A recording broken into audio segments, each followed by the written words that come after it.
When I went into marketing, one of the most important things I learned early on was that if you don't toot your own horn, no one's going to make the music for you.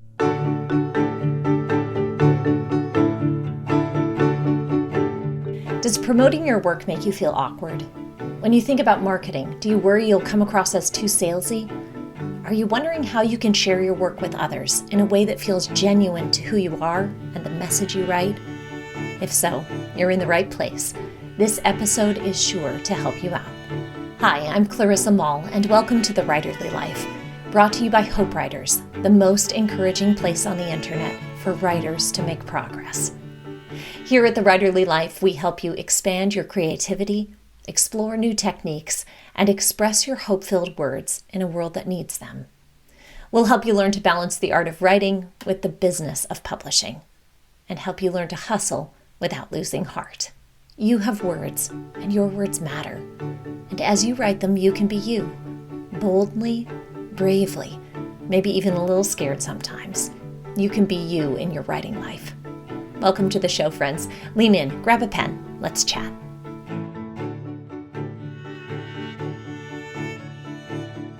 Whether you've just hit publish on your first blog post or you're navigating a traditional book deal with promotions, as a writer, you need to know a thing or two about marketing. Now, many writers think that marketing is for someone else to do, but not for us. We just want to write. But I hope this episode will broaden your vision about how savvy marketing can help to spread your message to readers who need to hear it. Our guest today, Mike Kim, had many of the same apprehensions when he started out. Today, as a business and marketing strategist, Mike specializes in personal branding, product launch strategies, and copywriting. He helps writers and other creatives discover the value in marketing efforts and assists them in launching their words out into the world. Lean in as Mike tells us more in this Tuesday teaching with Hope Writers co-founder Brian Dixon. Most folks, when they're trying to market themselves or they're trying to get a message out there, they look at the people that they follow, and in your case, you probably follow a bunch of folks online. And you look at those people and you feel that you have to imitate what they do and that you have to be as omnipresent as they seem to be. And that you have to do a Facebook video every single day and an Instagram quote card every single day. And that's not true. Actually, if you look at my social media followers, I don't have very many social media followers. I'm not actually that active on social. I use Facebook, I use Instagram, I use Twitter. But combined, those follower counts are less than my email list. But that begs the question, how did I grow my email list? It was just to serve people. It was through a podcast. It was through a blog. And really, there are three identities to your brand. And this will help everyone who's watching. There are three identities. And I walk large companies through this. I walk bloggers through this. I walked a $4 billion credit union in Phoenix through this. So this is universal. This works across the board. There are three identities that you have as a brand. And as long as these three align, then your marketing will kind of create itself, if you will. And these go in no particular order. I want you to think of them like three legs on a stool. So all of them are important and neither have priority over the other. But I'll just say them in this order because this is how most people think about them. The first is your visual identity. What your brand looks like, what your website looks like, what your logo looks like, what the colors of your brand are. And so people associate your identity with the visuals. And so when people write a book and they think about, well, what's the cover going to look like? We all think the cover's got to look great, and it does. It does need to look good because you have a visual identity. The second identity is the verbal identity. Okay, this is how you talk. So if you think about Nike, they don't use a lot of words in their marketing. They say, just do it. Or if you look at a high-end brand like Louis Vuitton, fashion goods, they don't use a lot of words in their marketing. Now, neither does Walmart, but here's the thing. Walmart says certain things that Louis Vuitton would never say, including big savings. You don't walk into a department store or a high-end fashion goods store like Louis Vuitton and hear that there is going to be a big discount on anything, right? And so there are certain brands talk a certain way, and that's why copywriting is so important. But that brings me to the third V. They all start with a V. I'm an alliteration fan. And the third identity in your brand identity is your value identity. How valuable do people think that you are? When you go to Walmart, it's big savings. It's not a high-end thing that you're purchasing from Walmart.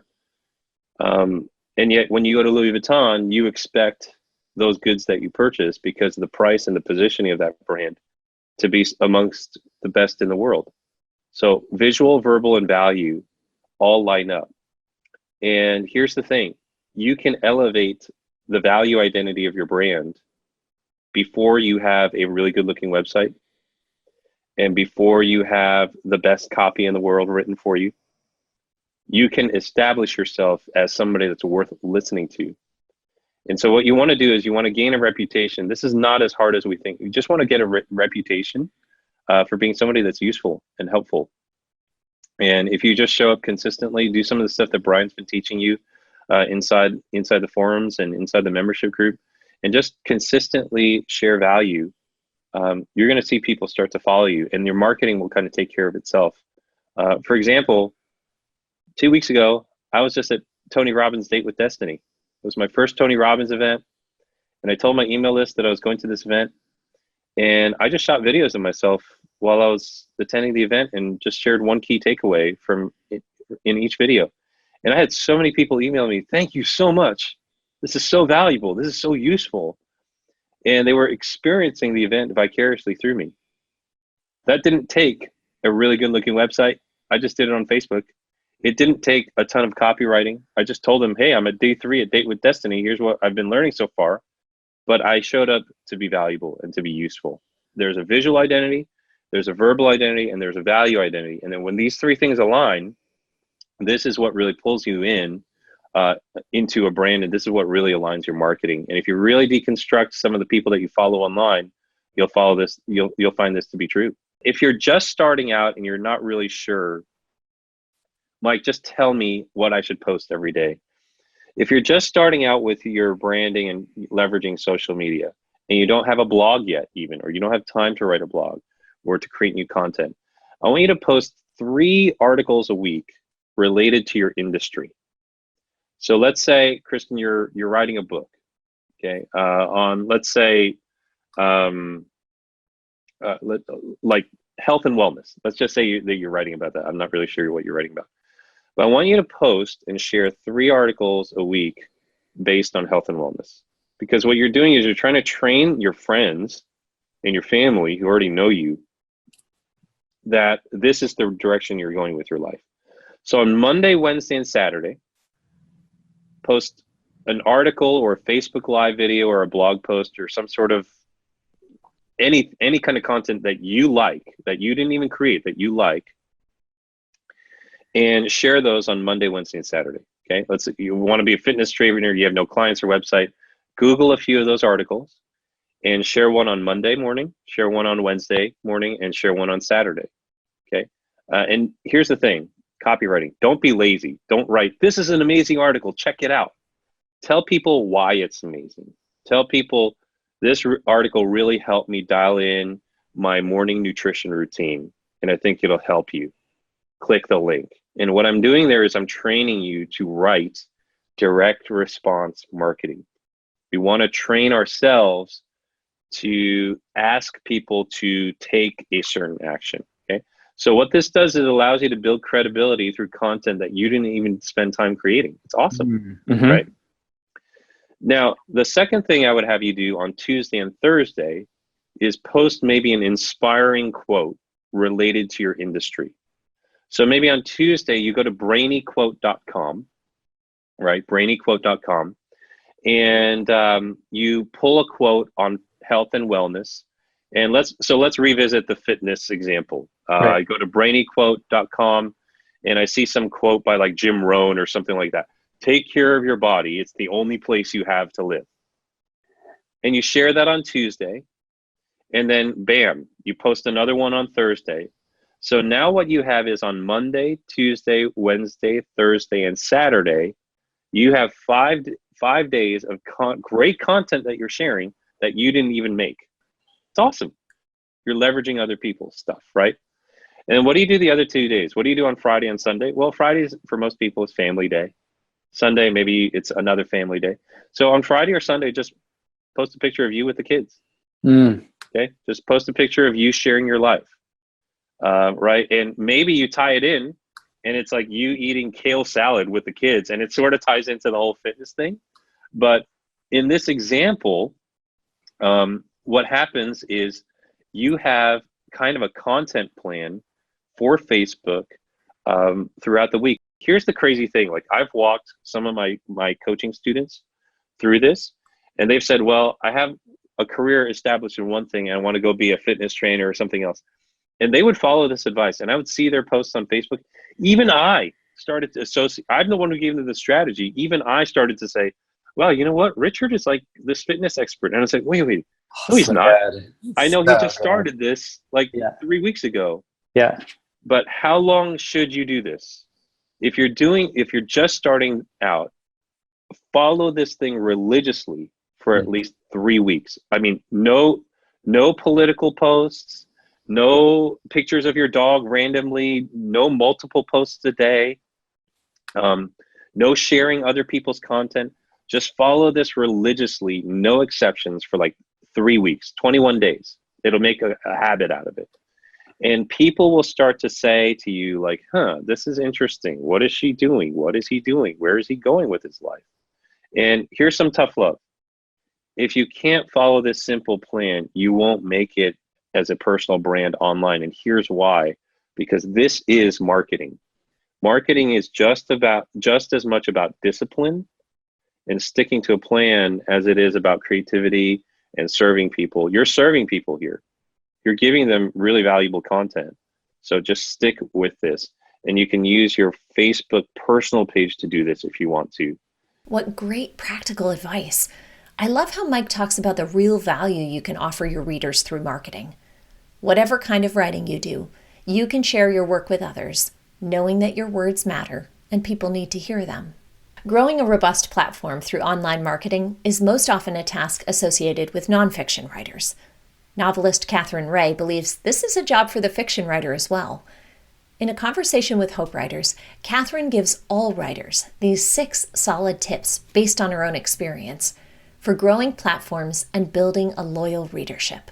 Number 1, embrace small beginnings. When it comes to a strong social media following, a large subscriber list, or other marketing metrics, the starting line is the same for all of us. No one has a built-in platform, and all writers have to work hard to build a following or readership from scratch. Rather than waste headspace lamenting a small beginning, we can embrace our platforms for what they are right now, while still holding on to hope for growth. Our modest beginnings will grow as we continue to build our platforms with equal parts fun, effort, and strategy. Number 2, have fun. It's easy for platform building to feel like a chore rather than a choice. Writers can feel pressured to build a platform while building a body of work. And one way to combat this pressure is to chase the fun. This is a favorite quote of ours from author Annie F. Downs. When we chase the fun, we increase our motivation to post online, and we connect to readers with pleasure rather than out of protest. Readers can sense when you're not having fun. So experimenting with various social media platforms and email communication can help you determine what feels good to you while also giving you the results you desire. Number 3, use your unique voice. Readers will return to your stories because of the unique way in which you tell them. When creating social media posts or writing newsletters, it's important that your voice remains consistent so that you're the same wherever your readers find you. It can be tempting to take on a voice similar to a writer who appears to be successful in platform building, but readers are looking for an authentic glimpse into the writer's brain, where your stories come from, and what your life looks like as you create. When you're authentic and share in your unique voice, it reassures readers that you're trustworthy. Number 4, set boundaries. Platform building can easily become a rabbit hole into which we disappear and get lost, rather than a task to check off of our to-do list. We may get sidetracked scrolling on social media, spend too much time writing small platform pieces to the detriment of our stories, or find ourselves overspending our creative energy in the wrong places. To avoid losing yourself in the process, set limits for your social media usage. Create a posting schedule and decide on specific platform building tasks. You don't need to be available at all times or use all of the platforms available to you. Number 5, create a schedule. Dedicated writers have a regular rhythm of writing. Writing rhythms are specific to each of us, depending on our everyday responsibilities and our season in life. In the same way, our platform building efforts will be specific to our individual needs. Your writing time takes priority, but it's also important to build dedicated time into your schedule for marketing and building a readership. By setting a schedule for posting on social media, replying to readers, writing articles, blog posts, or newsletters, you can be sure your stories reach the people who will love them. Number 6, avoid comparison. As in all areas of writing, comparison robs us of our ability to do our best work. Our energy can quickly become consumed with other writers and the size of their platform. Creativity and connection come from a place of confidence and security in what we have to offer our readers. It doesn't serve you to compare your platform, writing, or readership to other authors, and it doesn't serve those who follow your work. Comparison fools us into thinking we're behind or somehow less of a success in our work.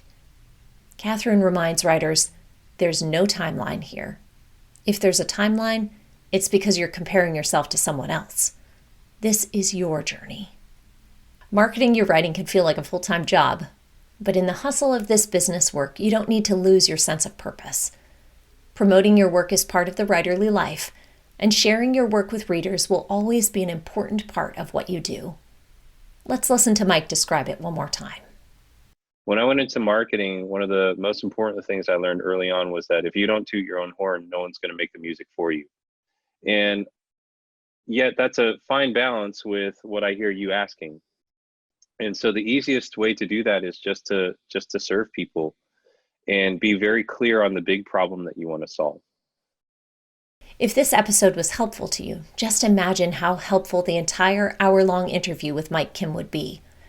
Every week, Hope Writers members have access to a new 1-hour Tuesday teaching with agents, publishers, social media strategists, and marketing gurus like Mike Kim.